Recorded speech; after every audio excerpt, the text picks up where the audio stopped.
Over the last year, the tech sector has hit a rough patch, and there have been major layoffs at places like Shopify, Spotify, Amazon, and others. All this has forced more companies to focus on making a profit. And as Globe technology reporter Sean Silcoff tells us, that's unusual in a sector where many companies have been chasing the kind of growth that leads to big valuations and the coveted unicorn status. Today, Sean will tell us about those unicorns and about companies like Jane Software Inc. to help explain the tech sector's historic highs and current lows. I'm Menaka Raman-Welms, and this is The Decibel from the Globe and Mail.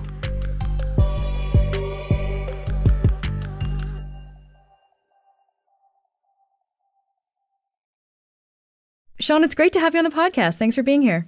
Thank you for having me. I'm going to start by asking you a question that you're going to have to explain a little bit, but I think it's a good place to start. What makes Jane Software Inc. a quote-unquote camel? Well, as the CEO likes to put it, the co-CEO, a camel is a company that can sustain itself through the market's ups and downs. Camels can walk through the desert with ample storage of what they need to make it through drought. Huh, okay. And this is in contrast to, of course, a unicorn, right? Yes. In the tech world, everyone wants to be a unicorn, and nobody has heard of camels until Jane kind of came up with the concept and started talking about that in 2021 when everyone wanted more unicorns. And what is a unicorn? If people haven't really been familiar with this, what is that in the tech world? A unicorn refers to a private technology company that has been afforded a $1 billion valuation. That's $1 billion in American money. That means, let's say somebody invested $100 million and the value of their investment was 10% of the company. So the company therefore had a valuation of $1 billion. That didn't mean necessarily that they had $1 billion of cash or that they had $1 billion of revenue. It's just that the whole company was worth $1 billion. Wow. And this was a popular idea in the 2010s, the idea that you'd kind of made it as a tech company. If you could convince investors, thanks to your solid growth and the big market you served and the buzz that you created, that you were worth $1 billion, that made you a special company. And we started to see unicorns pop up here and there in Canada. And then once the pandemic started and everyone went digital and you started to see a lot of shifting to online communications, online commerce, the number of unicorns in Canada absolutely soared. Huh. And when we say soared, like what are we talking about there? They started to pop up once a week. In 2021, I was run off my feet writing about the latest unicorn. Now, you have to remember the environment that this came out of. We had, coming out of the credit crisis, this amazing confluence. Everyone was suddenly on smartphones. You had this whole economy that was bursting out of people's palms. Companies like Uber just did not exist or couldn't exist before smartphone. You had artificial intelligence. People were now selling software by the month over the internet. You had an explosion of cloud computing. So all these things came together and just created this enormous opportunity for startups to launch companies. And then you had all these venture capitalists who were showing up to back these companies like Facebook and Google that led the way, and then companies like Uber. Pretty soon people were ordering food from their palms everywhere they went.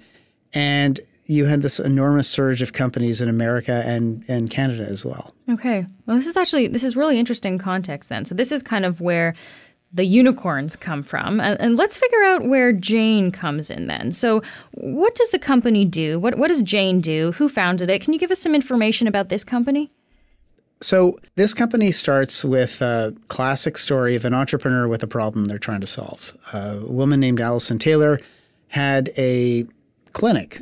She rented out rooms to various practitioners. You had naturopaths, you had physiotherapists, massage therapists, and she wanted a practice management software that could manage the businesses for them. And she didn't like what she found. So she asked an old friend who had designed her website, hey, can you build me a piece of software? He did. It was great. And pretty soon other people were saying, hey, can we try your software? Same thing happened with Shopify, by the way. because Shopify started out as an online snowboard sales company. Right. They built a piece of software because they couldn't find one to run an e-commerce store to their liking, and it was so good that others started to ask them if they could do the same thing. So anyway, Jane went to market. By 2014, they built out the software. They went out and they basically just met professionals at conferences. They started out with BC massage therapists, and that's where I met them. It was 2016. There was a big tech conference in Ottawa, and I just started talking to them. Hey, who are you? Why are you here? And they told me about their little software company that had a few hundred massage therapist customers in BC. And I think my thinking at the time was, that sounds kind of cute, but they're really nice people. So, in 2021, it's Unicorn Central, and I haven't heard at all from these folks in a couple of years. I sort of reached out to Allie and said, hey, how are you doing? And we just started talking. And I realized she had gotten to an amazing size. Jane at this point had expanded geographically, had expanded to different disciplines. They had $30 million in revenue, which is pretty big for a software company. In revenue. So this is money that they're making here. This is revenue. This is the top line. But they were also profitable. And that was almost unheard of. You see, the whole model in software, the way it's developed over the last 10, 15 years is you want to scale. Everyone wants a total addressable market of billions, tens of billions, hundreds of billions of dollars. The idea is to spend quickly and get those revenues up quickly. And if you're a venture capitalist, you can write a check, and ideally the company within 5 to 10 years has grown exponentially to the point where the $1 million or the $10 million you invest is worth $10 or $100 million. Everyone in venture capital wants what they call a 10-bagger. In other words, for every dollar you invest, you want $10 back. Is this the idea of growth stocks? Like, we hear that term thrown around. Is that what we're talking about here, Sean? That's what growth is. When people talk about growth in tech, they mean fast growth. Because the idea with the whole venture capital system and tech the way it is venture capitalists come along, and for every 10 companies they back, 1 or 2 of them are the superstars, the ones that return 10x or 50x their invested money. And the idea is the big winners, the Facebooks of the world, the Googles of the world, are supposed to make up for all the other ones that fail. Because the idea with venture capital is you are making high-risk bets. High risk, high return.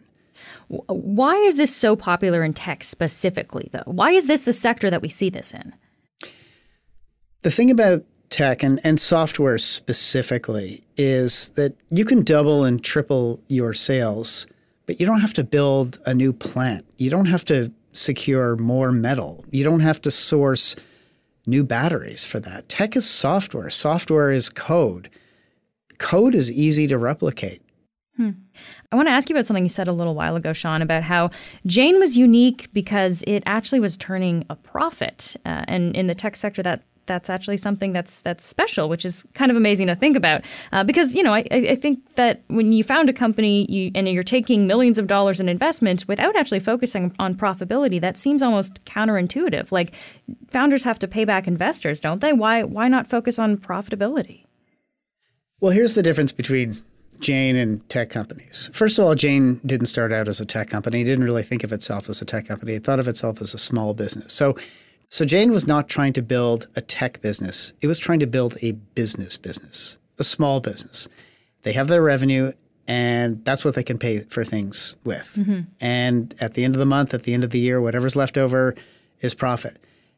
And it seems simple and it seems universal, but that's not the way it works in a lot of early stage disruptive businesses, where often you're starting out with an idea and you have no idea if it will work or not, but you're driven by the conviction that it will, and if it does, it will actually change the world. It's like Facebook, social media. Social media was sort of a new business model the way it was done. In the case of Facebook, you have to get 1 billion, 2 billion users before you can actually start to try to sell advertisement against it. Wow. So that's where venture capitalists come in. They listen to these ideas. They take a look at the entrepreneurs. They say, I have faith in these entrepreneurs. I have faith in this business idea. Let's give this a shot. And then they might write the first $1 million check. And if And if they're delivering against all of their objectives and the growth is coming and the people are signing up and the advertisers are interested and people are spending money for the product, they say, okay, well, we'll invest the next $10 million. And that model has worked time and again. And some of the largest companies in the world are technology companies, and a lot of them started out this way. And some of them, by the way, are very profitable now. We'll be back in a minute.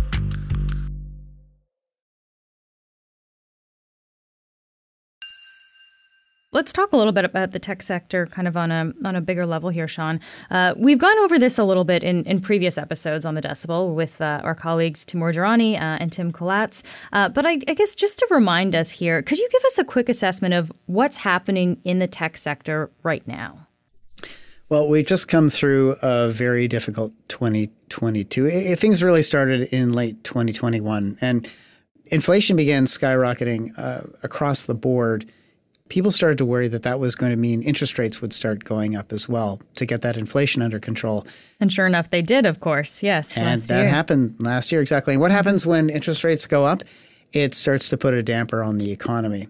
And also you see anyone who's been investing in riskier assets like early stage technology companies, biotechnology companies, cannabis companies, anything that's a little riskier than, say, banks or telecoms, you tend to see a flight away from these types of investments. So if you've been on this machine of fast growth and raising venture capital and the idea that you'll raise money one year valuing your company at $100 million and the next year at $300 million and the next year at $1 billion, and suddenly valuations are down, you're not so sure that you're going to be able to raise your next round of financing at very good terms. And so the venture capitalists who already are invested in you and have a vested interest in seeing their investment value go up turn to the entrepreneurs and say, well, hey, listen, we don't know if you're going to be able to raise money in the next couple of years. So what do you have on the balance sheet now? Oh, you have $10 million? That was supposed to last you 6 months? Well, now it's got to last you 2 years. So how do you take all the money that's on the balance sheet of all these companies and make it last longer? Unfortunately, it typically means layoffs because that's where most of the money goes in tech companies. And a lot of recruiters lost their jobs last year. You stop the hiring because typically fast-growing tech companies are hiring against the revenues they anticipate will be coming. And those first rounds of cuts really were just about tampering expectations for growth. We saw 150,000 layoffs worldwide in the tech sector last year. So we're talking a lot of people lost their jobs. That's right. And it began accelerating really in the third and fourth quarter. I think that was just the trailer for the movie. We've now seen already in early 2023, 2 companies in Canada, for example, Clearco is one of them, Thinkific is another. They each laid off over 20% of their staff last year. They've come back and laid off another 20% plus this year. This time they're talking about we're going to be profitable in 2023. That's the promise they're making. Wow. Yeah. I'm glad you brought up Clearco. So I want to ask you about this company because this, I believe, was actually valued as a unicorn in Canada. And maybe let's contrast this to Jane, the camel from North Vancouver here. Both Canadian tech companies, but they're looking very different these days. So can you just give us some background on Clearco, Sean, so we can understand really the difference here? First of all, very different businesses. I mean, when we're talking about Jane, we're talking about a piece of software. Basically, it's the one piece of software you would use to run your practice. Clearco offers financing for e-commerce merchants. And the idea is if you're a fast-growing e-commerce merchant, you need money. Venture capital is really expensive. And if you want to go get a business loan, you have to sign away your life pretty much is the idea. It's very hard and very costly to get a business loan. What they offer is advances.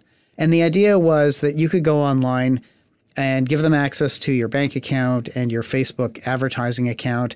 And with a few buttons and in a few hours, they would come back to you and say, okay, well, we can offer you this much money at this fee.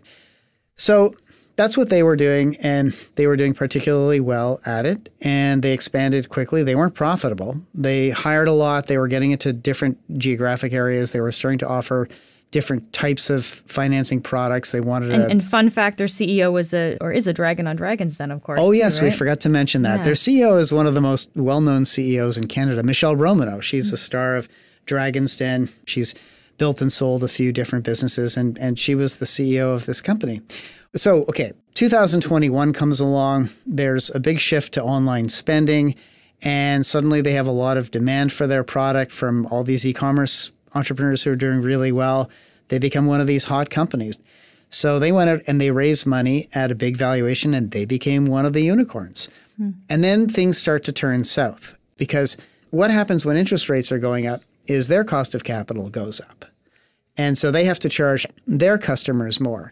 And as interest rates are going up, the idea is that people will start spending less because the brakes are going to get put on the economy. So a lot of those e-commerce merchants are going to be under pressure, and then they're getting money at a higher rate. So it's a very difficult and a very tricky business to pull off. And this is also where the layoffs started too, right? Last year was a year where they actually laid off a lot of people. Clearco made a lot of headlines last year they probably didn't want to make. They had a lot of people exiting the company. They started to get a spike in demand from people who needed money, but they couldn't necessarily do it at the rates they were doing. So they actually stopped giving out money for a week. They froze originations. That's their whole business, though. Exactly. Let's take a look at this business. So they had to increase their rates. They had to tighten up their underwriting requirements. And then they laid off 125 people, which was a quarter of their staff. So they pulled back a lot. They now really only offer one financing product, where they were trying all sorts of different things. They're only in the one market of Canada and the US, as opposed to being in 13 or 14 different countries in Europe and elsewhere. And they've laid off yet another group of people in January. This is like hearing the details of how this unicorn, Clearco, and you know that was so highly valued, and how they're not in a great place right now. This is really kind of showing how Jane the camel out in North Vancouver, how that's actually a really good model for this point in time. You know, they're turning a profit. They haven't been hiring or spending like crazy. This is where that kind of business model is actually a really good thing, it sounds like. That is true. Although, to be fair, Jane's co-CEOs would be the first to tell you it's not a business model that works for everyone. It's worked for Jane. And in fact, Jane had a lot of naysayers along the way saying, you're not spending fast enough. You're not growing fast enough. And there have been examples of other companies who, you know, don't grow necessarily as fast as they could. And then inevitably what happens is other people come along and they do a similar thing. They raise a lot of venture capital and they start to crowd out the market. So it's always a very tricky balance if you're going to not grow as fast as others. You better be pretty good at what you do. And that's what happened in Jane's case. Jane has crazy employee engagement scores. Their rating on Glassdoor, which is where employees go to rate their CEOs, is 99%. 99% approve of your CEO. Wow. That's almost unheard of anywhere. And I've seen some of their employee engagement scores. Everything in their internal surveys is high 90%. Like, this is a company that cares for me. People answer 95, 96%. And their customers love the product. So they love the product so much that Jane doesn't actually have to pay for a sales force. They don't have a sales force because 8 out of 10 new customers come from referrals. That's also very rare in software. You go on a Facebook site for physiotherapists and you say, hey, I'm setting up a practice. What software should I use? Everyone says Jane, Jane, Jane, Jane, Jane. Yeah. So all this being said and done, we look at the state that tech is right now. We think about the Canadian unicorns that were built up to be kind of the biggest, best thing that everyone was aspiring to beforehand. Are the days of Canadian unicorns totally extinct in Canada? Are we going to see another cycle? What do you think is going to happen here? Well, we're just at a bad point in the economic cycle, but the key word there is cycle. You know, in 2002, tech was terrible. There was a lot of carnage out there, a lot of wrecked companies. 1995 to 2001 was a huge party. Everyone was going public. You were creating these monster tech companies. This is the dot-com boom. I was around and covering it at the time, and I remember what a crazy hothouse period it was like. And then from like 2000, end of 2001, 2002, 2003, it was bleak. But you know what? Things came back. And actually, I mean, the thing about tech is as long as tech continues to deliver the next big thing and the next big opportunity, it's going to continue to draw and attract financiers and entrepreneurs who are going to try and harness that and create businesses out of it. If you think about the most valuable companies in the world now, many of them didn't exist 15, 20 years ago. And 15 to 20 years from now, some of the world's most valuable companies will probably be companies that don't exist now. That's an interesting thought to end on. Sean, thank you so much for taking the time to talk to me today. My pleasure. Thank you so much. That's it for today. I'm Menaka Raman-Wilms. Our producers are Madeline White, Cheryl Sutherland, and Rachel Levy-McLaughlin. David Crosby edits the show. Kasia Mihailovich is our senior producer, and Angela Pacenza is our executive editor. Thanks so much for listening, and I'll talk to you tomorrow.